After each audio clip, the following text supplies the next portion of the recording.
The day before Alyssa's second birthday, she got up in the morning and was just going to cross the room to play with her brother as usual, and she just began to have a seizure, a tonic-clonic seizure.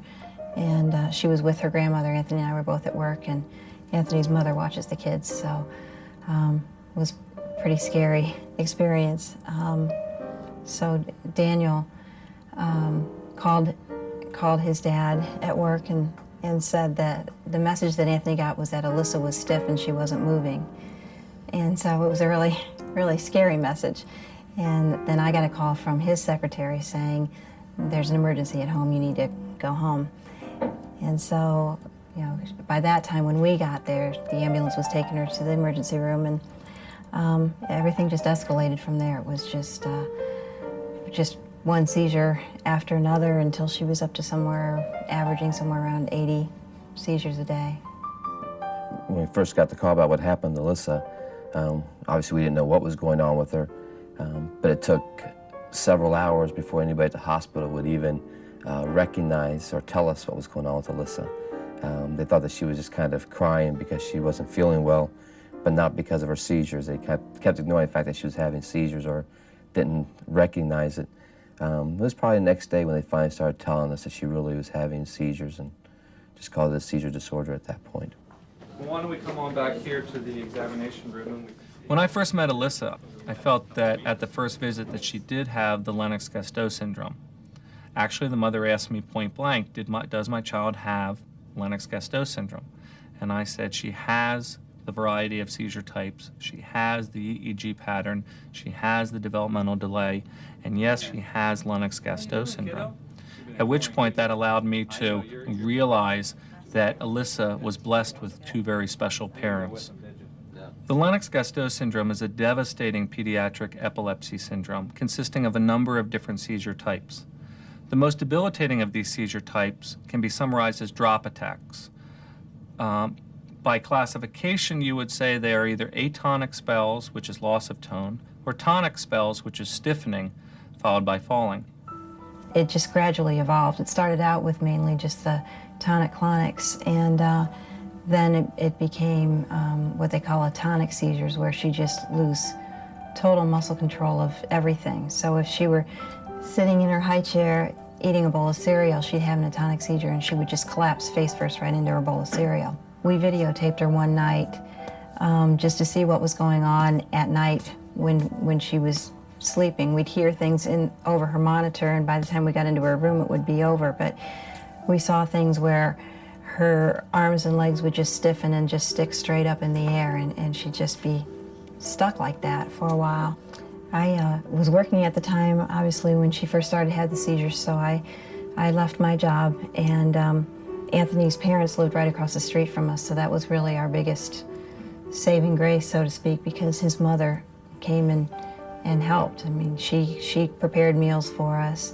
I would call her and say, I've got to do laundry, can you come over? And she would come and hold Alyssa so I could go down and do a load of laundry. Anthony travels a lot with his business, and so there were many, many nights where she would be seizing so much she'd get sick. I would have to call his mother to come across the street at 3 o'clock in the morning and hold her so that I could change the bedding. Our lives they went on two separate paths, because my job was just trying to take care of Alyssa. It got to the point where she was seizing so much and so drugged from medication that she couldn't really do anything anymore, couldn't sit up, couldn't hold her head up. And so we just literally held her constantly while she seized. The drop attacks are the most common type that kids with Lennox-Gastaut syndrome have. In addition, they tend to suffer significant side effects from a variety of medicines, because medicines need to be pushed to such high concentrations in order to try and control the seizures. Did you say bus? Here's a pebble. We'd been through so many different drugs, and at the time that we found Dr. Glauser, Alyssa was actually on 5 different anticonvulsants at the same time. First thing he did was just cut back the number of medications that she was on. So then in November, December, we decided to go on to the study for topiramate. Fortunately, I had the option of offering Alyssa the chance to enroll in the double-blind, placebo-controlled trial of topiramate in kids with Lennox-Gastaut syndrome. This offered her the opportunity to get topiramate before it was marketed and participate in a research study. We really felt we had to weigh the kind of life that she was having at that point in time, and she really wasn't having any life because she was, even though she had started to walk a little bit again and those kind of things, she was so drugged and just so unsteady. We stayed literally right behind her with our arms waiting to catch her because she just fell all the time. She collapsed. So what we decided was, you know, there was really no quality of life the way things were. And so this was the only possibility of something that might make it better. Alyssa entered into the study, went through the baseline phase, and then was randomized to study drug. Now, the parents didn't know, I didn't know, Alyssa didn't know whether she was getting the real medicine or not for the period of the first part, the double-blind part of the study. Once Alyssa got to the open-label portion of the trial, where we knew she was on topiramate, we started to note a significant decrease in her seizure frequency. In fact, her seizures disappeared, and her quality of life significantly improved. Once she got on topiramate, the seizures just decreased. It was amazing. And then the strength started to come back, the appetite started to come back.